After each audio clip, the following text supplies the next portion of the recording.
Pada pengamatan pohon jambu bol ini berlokasi di Masjid Kampus Universitas Gadjah Mada, bagian parkiran sebelah barat. Tanaman jambu bol atau Syzygium malacense merupakan tanaman tahunan dengan tinggi berkisar 5-16 meter dan memiliki diameter batang berkisar 20-45 cm. Daunnya berbentuk oval sampai oblong, agak tebal, dengan panjang berkisar 10-30 cm. Buah jambu bol merupakan buah buni, berbentuk bulat telur sampai lonjong.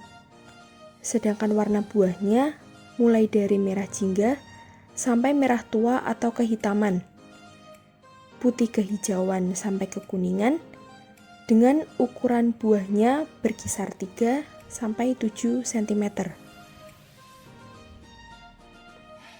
Bunga pada tanaman jambu bol ini tumbuh dan terletak di bagian ranting yang tidak memiliki daun, memiliki tangkai yang pendek, dan bergerombol serta berisi 1-12 kuntum. Daunnya lebar, duduk daun saling berhadapan dua-dua pada tangkai bersama atau ranting. Habitus pohon ini memiliki tajuk kerucut dan tampak indah. Tanaman jambu bol dapat tumbuh dengan baik di daerah yang memiliki curah hujan berkisar 500-3000 mm per tahun. Sedangkan temperatur atau suhu yang ideal untuk pertumbuhan tanaman jambu bol ini berkisar 18-28 derajat Celcius. Buah jambu ini juga sudah ada pada deretan buah unggul nasional. Buah yang masuk dalam famili Myrtaceae ini juga memiliki nama dalam bahasa Inggris, yaitu Malay apple. Buah jambu bol yang kadang juga dinamakan dengan jambu tersono merupakan tanaman buah tahunan yang berasal dari kawasan Indochina, Malaysia, Filipina, dan juga Indonesia.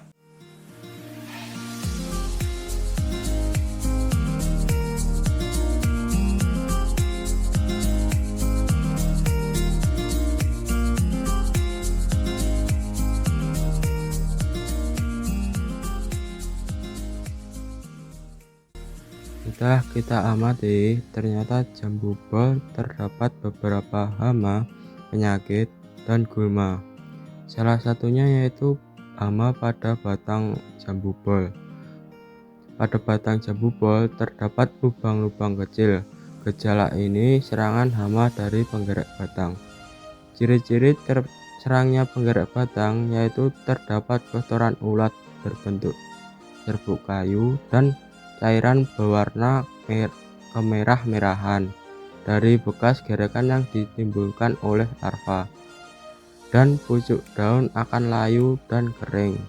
Hal ini diakibatkan gerekan larva yang menyebabkan distribusi hara dan air terganggu. Kemudian untuk cara pengendalian hama penggerak batang ini yaitu dengan pengendalian hayati dan kimia. Pada pengendalian hayati menggunakan Metazium anisopliae atau Beaveria baesiana dapat digunakan untuk mengendalikan populasi hama ini. Selanjutnya pada pengendalian kimia yaitu menggunakan insektisida seperti organofosfat harus diberikan pada batang utama, cabang, dan akar yang terbuka ketika kumbang dewasa terlihat. Lalu bersihkan lubang masuk dan sumpal dengan kapas yang telah direndam dalam emulsi diklofos atau karboforan dan kemudian ditutup dengan lumpur pada bagian lubang tersebut.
Yang kedua adalah benalu. Selain penggerak, pohon ini juga ditumbuhi benalu. Benalu adalah salah satu jenis hama yang merepotkan karena kehadirannya akan menghisap sari-sari makanan secara langsung melalui daun hingga batang yang dihinggapinya. Jika terlambat dalam menangani hama yang satu ini, bisa dipastikan bahwa tanaman jambu air Anda akan terganggu pertumbuhannya hingga menyebabkan mati kering. Untuk menyingkirkan hama benalu ini, Anda harus rajin-rajin membersihkan tanaman jambu air dan memastikan bebas dari cengkeraman benalu.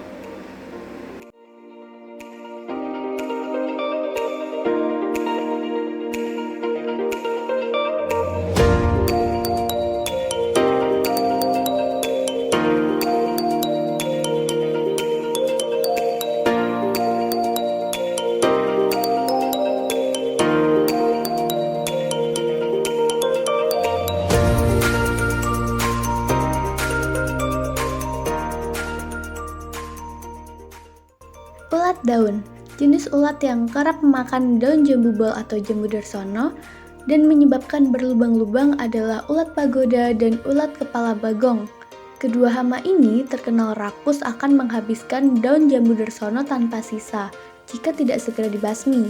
Akibatnya tentu saja berdampak buruk pada tumbuhan.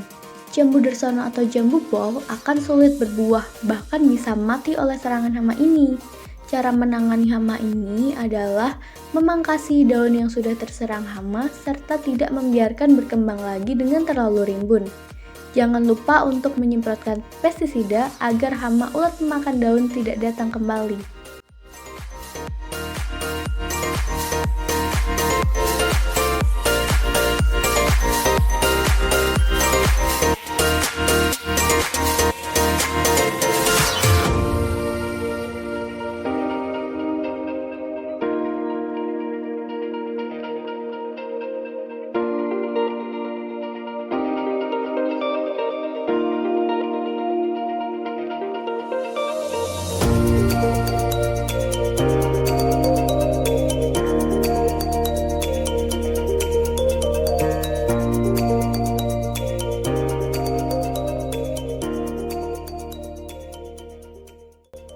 Selanjutnya ialah jerawat daun. Selain daunnya yang terserang ulat daun, daun jambu darsono juga terserang penyakit yaitu jerawat daun. Penyakit ini umumnya berbentuk bentol-bentol seperti jerawat jika dilihat dari depan, akan tetapi jika dilihat dari bagian belakang akan nampak seperti berlubang.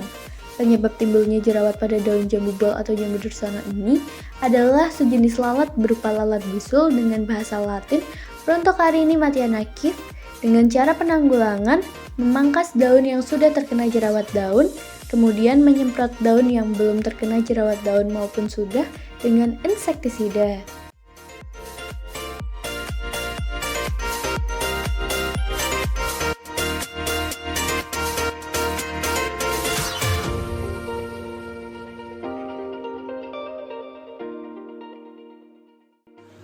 Faktor hama berikutnya adalah lalat buah.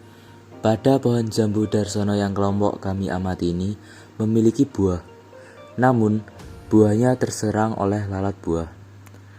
Lalat buah adalah serangga yang suka menyerang buah-buahan, termasuk jambu darsono. Lalat buah berwarna kuning kecoklatan dan tubuhnya menyerupai dengan lebah. Lalat buah yang menyerang jambu darsono adalah lalat buah dewasa yang berjenis kelamin betina. Sedangkan lalat buah yang berjenis kelamin jantan sama sekali tidak mengganggu tanaman jenis apapun. Lalat buah betina dewasa ketika memasuki masa reproduksi akan menyimpan telur-telurnya di dalam buah jambu darsono dengan cara menusuknya. Telur-telur tersebut dalam beberapa hari akan menetas dan menjadi larva berbentuk seperti ulat-ulat kecil berwarna putih. Larva lalat buah akan bertahan hidup di dalam buah inangnya dengan memakan daging buah sampai menjadi lalat buah dewasa. Akibatnya, jambu darsono akan membusuk dan rontok sehingga hasil panen jambu darsono tidak optimal. Lalat buah menyerang buah jambu darsono yang masih muda maupun buah jambu darsono yang sudah matang atau hampir matang. Kemudian embun jelaga.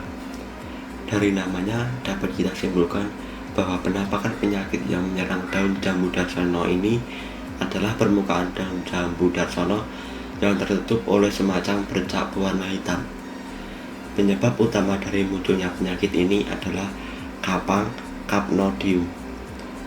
Pengendalian penyakit ini dapat dilakukan dengan cara menyemprotkan pestisida dan memotong atau memangkas bagian daun yang terserang. Hal ini terpaksa dilakukan agar penyebaran penyakit tidak terjadi. Di samping itu, ada baiknya pula untuk segera membakar daun dan bagian tanaman jambu darsono yang telah dipangkas tersebut agar penyakitnya segera mati.